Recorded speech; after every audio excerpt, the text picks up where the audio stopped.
Hello guys! So, let's talk all about dreams. We all have them, even if we don't think we do. We just do not remember them because this brain starts working the moment we wake up. So, my name's Luke, I'm a psychic medium, also a spiritual teacher. I guide people through their experiences and opening up to their psychic and mediumship skills and just understanding the universe in general around us to be able to live empowered, aligned, focused and clear. So, dreams. I work quite strongly with dreams. Dreams are one of the biggest connection points for me, which gives me straight up the messages what I'm needing or the insights what I'm needing without my conscious brain, my ego having any judgment or any perception on that. We just accept what is, and that is what we know. So 3 different types of dreams what I experience, okay? Visitations. So people always ask, was it my grandfather who came to see me last night? Or my mother was passing away and I had a dream the night before she passed away and she told me everything was going to be all right. X, Y and Z, blah, blah, blah, blah, blah. We've heard the stories, we know how it goes. These are visitations. So when you are asleep, you are actually in your spirit body. You are in your consciousness. This is where we can tend to travel and have explorations, or we can have the spirit contact. So spirit come to us and they give us messages, that give us comfort, that give us guidance, that give us support, that let us know that they are around. This is just because that when we are in our spirit body, we have no judgment of how or what is going on. It's our consciousness kind of like released from the traps of the physical self or the traps of the physical mind, the ego, what puts restrictions on, says this isn't right, this isn't normal. When we are in our subconscious, we are just allowing, we don't have no particular choice or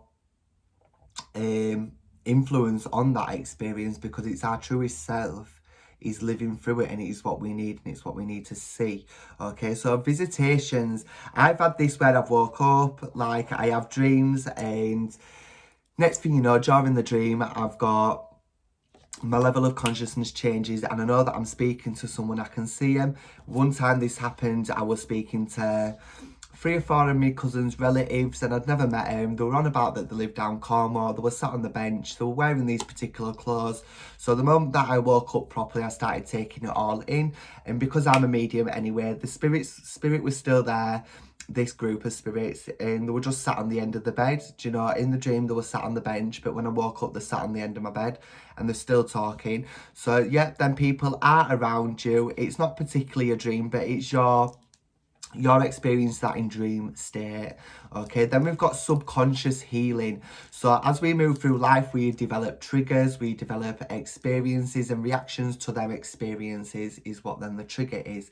Okay, and when we are struggling to understand something, or we are emotionally conflicted or mentally confused,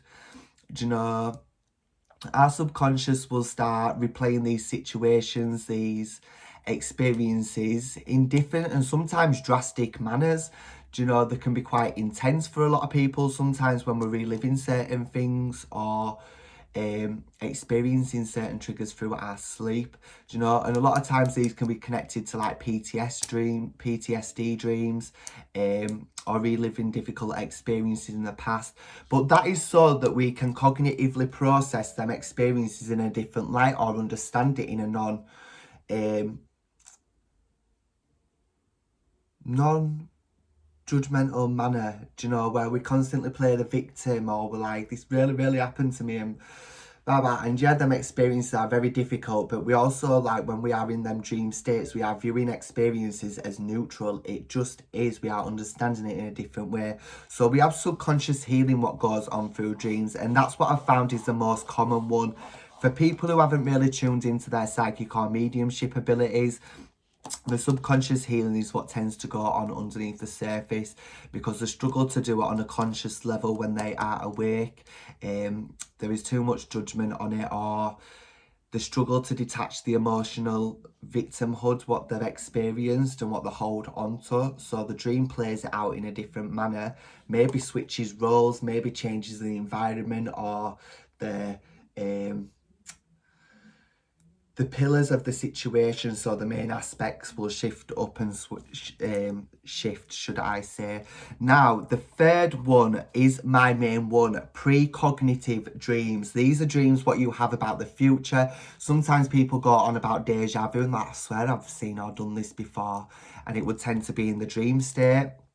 They just don't particularly remember that they've watched it play out. The consciousness were already saying, this is where you're going, this is where you're heading, this is what you're going to experience. You will know it's that, you will know it's happening when you get this sensation. And then when we're coming out of it, it can be like a veil of amnesia, like when we are incarnating and we forget our soul contracts, etc. And then it's slowly but surely, you get this feeling, your subconscious knows that you've seen it before, it's happened before, you know how to deal with this. Precognitive. And for me, like my precognitive dreams, I will always remember. So this was the purpose of gaining this dream journal. My dreams were very drastic, very intense, and I always get warnings in my dreams. Dreams are the way that they will warn me about certain altercations or difficulties, what I am going to experience. And 90% of the time it is about being able to avoid or manoeuvre through these altercations or confrontations. So for instance, around 2 years ago, one of the most intense ones what I had was, I'd just moved into this property what I am in at the minute. And it's only around the corner from my new one, my old one should I say, and it's up the road from my mother. So I were in here and I were having a dream one night, and it were around August time, and I had the dream, and it were about my stepdad and my stepdad getting slashed on my street by these two men.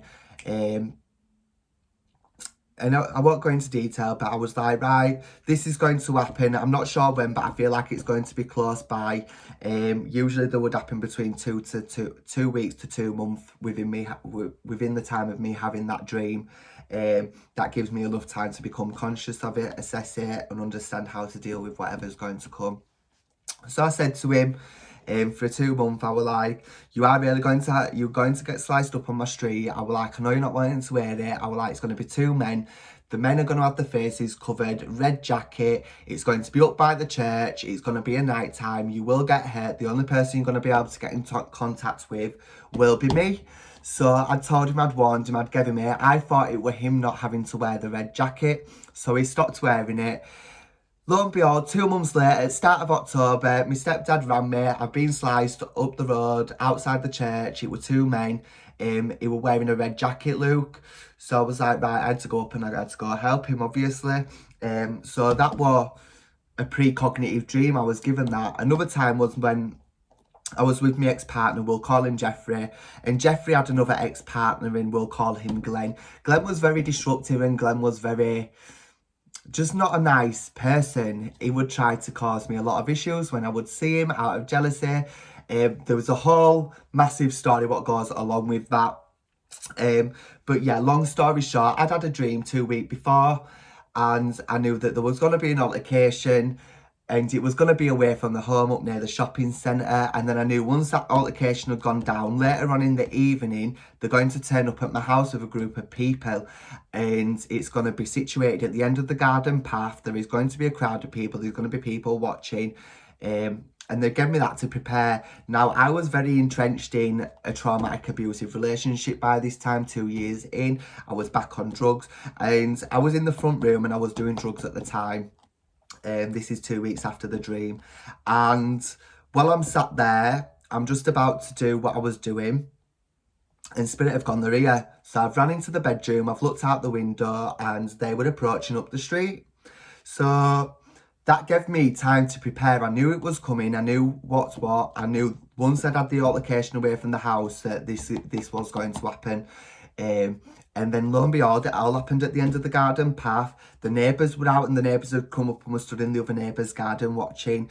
But because I knew that was coming, I knew how I could deal with that, and I knew how to prepare myself. So they're the 3 main reasons why you will have dreams, or what your dreams will be trying to tell you will either be Spirit coming to give you messages, subconscious healing to be able to live a better and empowered, more fulfilled, aligned life, or it's precognitive to be able to warn you about what is coming, or to be better prepared about what is coming so you are able to deal with it. Okay, so one of the ways that you can learn to trigger your dreams or remember your dreams, keep track of your dreams and learn the symbolism behind them or the literal meanings behind them, is get a dream journal filled with dreams. This is what I found at the works. I absolutely loved it. I was like, perfect. I love it. It's my favourite. I've had it for years. Like I say, I do not dream all the time. So I started this one back in 20th of October 2018, should I say, 2018. So I've had it for quite a few years now, for about 5 years. And when I have significant dreams, what really stand out, I tend to write them in so I can understand them on a different level. And yeah, sometimes there's a lot of meaning behind certain ones, sometimes they're very literal. So it's just about going with the flow, and it's patience while you're learning to understand the workings of your subconscious. So before you go to sleep, start telling yourself you are going to remember your dreams and the message behind your dreams. This will take a bit of time to develop. It'll take a bit of dedication, but that is what we need. That is what we want. If you're going to progress on your spiritual journey, become more connected, more aligned psychically, mediumship wise, and in a healing sense, then you need to have the patience. You need to allow it to progress at the pace it needs to progress. Okay, a good crystal to also work with would be, I would say, I don't know why Spirit are giving me turquoise, but turquoise is going to help you connecting with your spirituality and also more soothing on an emotional level, especially if they're going to be emotionally infused dreams. And also amethyst. Now, amethyst, we all know it, we all love it. Beautiful, connects with the third eye. You can have it for mental calmness at the side of the bed, but also to stimulate clairvoyance, to be able to visually receive the messages and the insights and the dreams, because clairvoyance connects with this chakra, and this chakra also connects with intuitive impressions, do you know, which also connects in with the solar plexus. So we want positivity, we want openness, we want to be able to be neutral towards the messages because we're not putting no judgment on them, and that is how you're going to start being able to receive the messages via your dreams, guys. Stay well, stay blessed, make sure you subscribe. Peace out.